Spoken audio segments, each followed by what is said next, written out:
Now, if you're a cool hip Gen Zer with undiagnosed autism like I am, you're probably familiar or had an obsession with creepypasta like I did. Well, guess what? You're probably and are a stupid child because now that I'm an adult, and it may not look like an adult, and it may not sound like one, and I may not even like it myself. And I read some of these creepypastas instead of the way I used to, which was through weird art AMVs and cosplay videos.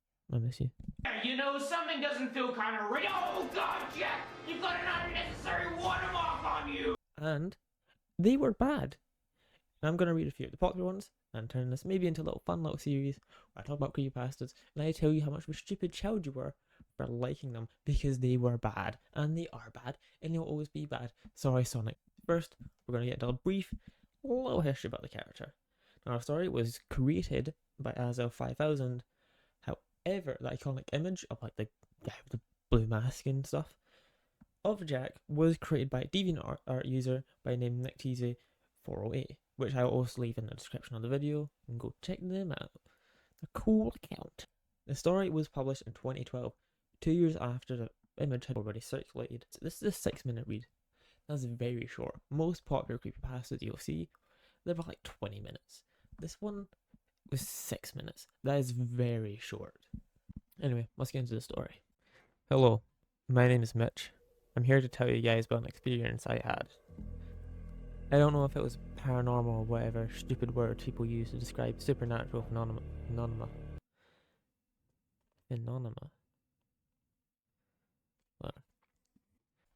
Now, strong opening. We know his name is Mitch. We don't need a last name. Last names, they're not important. Don't give your characters full names, because otherwise we get attached to them, and that's one thing we don't want in horror stories. And also, we now know that he doesn't believe in paranormal crap or trash, whatever he said. I don't know. I'm not reading the story. Well, that something spooky happened. Because of that spooky thing that happened, he now believes in paranormal trash. A week after I moved in with my brother Edwin, after my house was foreclosed, I finished unpacking. Edwin liked the idea of me moving in, since we had not seen each other for 10 years. So I was excited too. I soon fell asleep after I moved in. After that first week, I heard rustling noises coming from outside. About 1 in the morning, I thought it was a raccoon, so I ignored it and tried to fall asleep. The next morning I told Edwin about it, and he agreed. The next night, however, I thought I heard my window opening and a loud thump, as if something entered my room. I darted up and looked around my room, but I saw nothing. The next morning, Edwin dropped his coffee cup when he saw me. He held up a nearby mirror, and I saw myself, a large gash in my left cheek. So, he's moved in with his brother, went to sleep, bump in the night happens, and like me, when I don't want to get up for school, I go back to bed. That's a little bit of relatable humor for the youngins out there. Am I right, youngins? Skibbity toilet. He then, however, walks out of his bedroom, sees his brother. Uh-oh, big old gash on his cheek. I don't know why they used the word gash. I don't know why they could have said cut. But he's got a gash on his cheek that he didn't feel the pain of, and he didn't feel the blood falling out of. And even if it was like dried blood, you still feel that. Weird. It's also super stereotypical. Maybe like he walks out, it's like a sitcom episode, like he drops the coffee, and then he pulls up the mirror nearby, and they're like, "Oh look, you got a big old gash on your face. Ah, I got the prom tomorrow." After I was rushed to the hospital, my doctor told me that I must have been sleepwalking, but then he showed me something that made my blood turn cold. He lifted up my shirt to reveal a sewn up incision where my kidneys were. I stared into his eyes, mine widening. "You somehow lost your left kidney last night," my doctor told me. "We don't know how though." Sorry, Mitch. They put a comma in between the how and though. That's fucking weird. Cause we don't know how.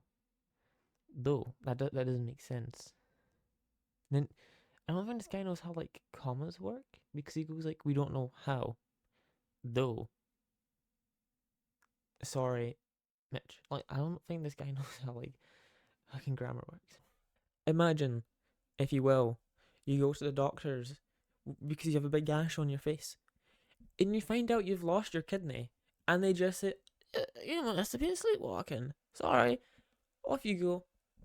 What? Police or anything.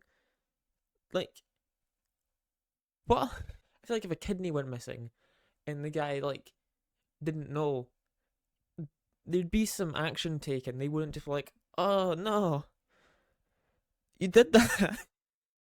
Not again.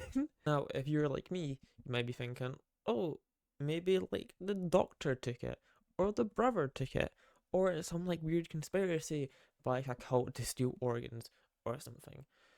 So I'm gonna keep reading and ponder that. The next night was my breaking point. Around midnight, I woke up to see a truly horrifying sight.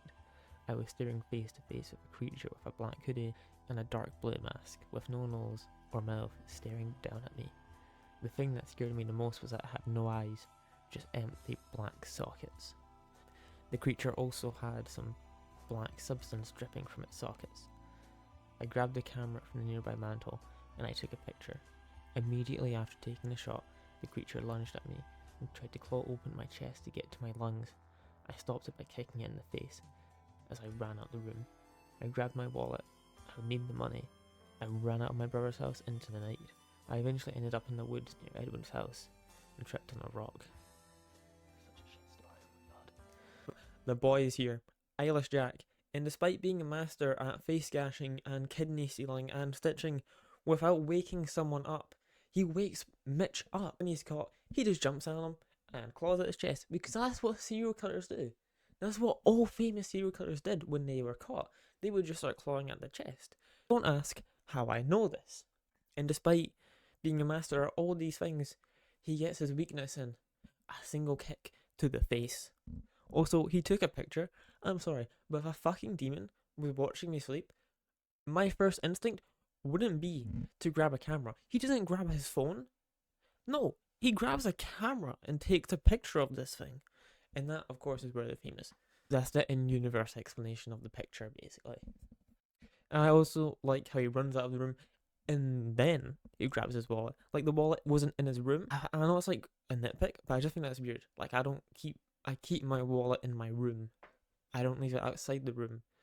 Because I feel like it's just like useful. Like, I keep it in like a jacket pocket or something, not like, I don't know, outside the room. That's just weird to me. Oh yeah, and then he trips on a rock. We don't know.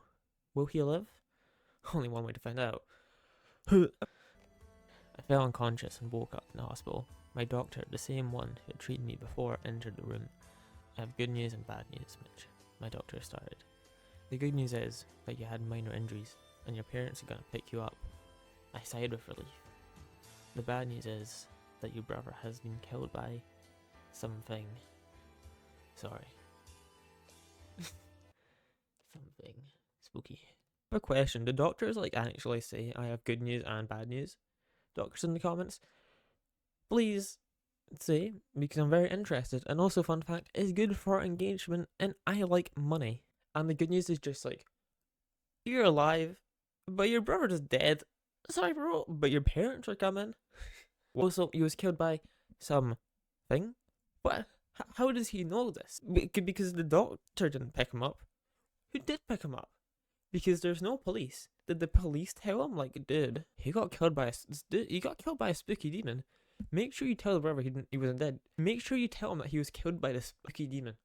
That's important, mate. Because if he doesn't know he was killed by a spooky demon, how is he gonna know how he was dead? Parents took me back to Edwin's house to collect my remaining belongings, which I did. Upon entering my room, I was scared but remained calm. I grabbed my camera and then stopped dead in my tracks. In the hallway leading to my room, I saw Edwin's body and something small lying next to it. I retrieved it and entered my parents' car, not mentioning Edwin's corpse. I looked at the thing I had picked up and nearly vomited. I was holding my stolen half-eaten kidney with some black substance on it. Ooh! What the fuck? So his body was just there. No one came for it. Not even like, I don't know, cleaner uppers. So the police weren't called. It's not being like cornered off by like the police or anything, because they would have moved the fucking body. So it's just still there in the hallway, and you fully expected the demon to still be there, and you thought, well, I better grab my camera to take another picture of it. No. No. And you picked this thing up. He didn't even grab his stuff. He was there for his stuff. He didn't even bring his stuff. He just picked up the kidney. But he didn't even know his kidney. Just picked up something and went like, oh shit, that's a kidney. I don't even know what a kidney looks like. How do you know what a kidney looks like? We googled it after he lost one. He's like, maybe I'll find it somewhere. It's also like proper wasteful of Eyeless Jack to not eat the whole kidney. Like there are kids starving out there, and he's just like, nah, I'm gonna eat half of it. Fucking wasteful. What about like movers and stuff, or like people that have to like renovate the house? They didn't move the body. Are they gonna call the police and get them to move the body? What about like real estate agents? Are they just gonna come and they're just gonna find the dead body there? What if like it was rented and the landlord came for rent and he found the dead guy? Landlord probably deserves the trauma though, because they're monsters. Maybe the landlord was Eyeless Jack. It would make sense. I think the main thing that upsets me about the original Eyeless Jack story is the amount of potential it had. A mix of sleep paralysis demon, a being or creature that watches you and approaches you while you sleep, where you're just frozen in place, not even able to scream as it approaches you, and you don't even know what is going on because your eyes can only stare forward. And also a mix, the urban legend of waking up in an ice bath, missing an organ. It's fucking terrifying, and the imagery of a masked figure is scary, and it's no wonder it became very popular in the online horror sphere. But I think the main thing that sort of solidified its popularity is the fandom culture that became of this character. If you were to look up Eyeless Jack on Google and then go to images, along with some pretty cool fan art, you'll also see a lot of, Tumblr sexy man emo art. And it is something I'll probably make a bigger and better video about one day. But the fandom of like the Slenderman Mansion as a sort of weird, sort of alt Hogwarts with all these fun, kinda scary but not too scary serial killers and ghosts that live in a big mansion in the woods, and you can go visit them, is something that like a lot of the weirdo kids probably wanted. Please ignore the change in time and also location and camera and mic position of this. This is definitely not because I had to re-record this, because I accidentally muted myself in the original recording, because I'm very professional in the way I do this. But anyway, guys, that's the very, very scary story of Eyeless Jack, and I'm sorry. I really am. For more or want to suggest creepypasta, please do, because I like views and money, and also this is my first video. When I make more, look here, there's videos here. Maybe this one is an apology video. Who knows? I've got links for all the stories and the people who made them in the description, along with like socials like Twitter and other stuff. I don't post, but wherever, maybe I will at some point. But that's the video. Thank you. Bye bye.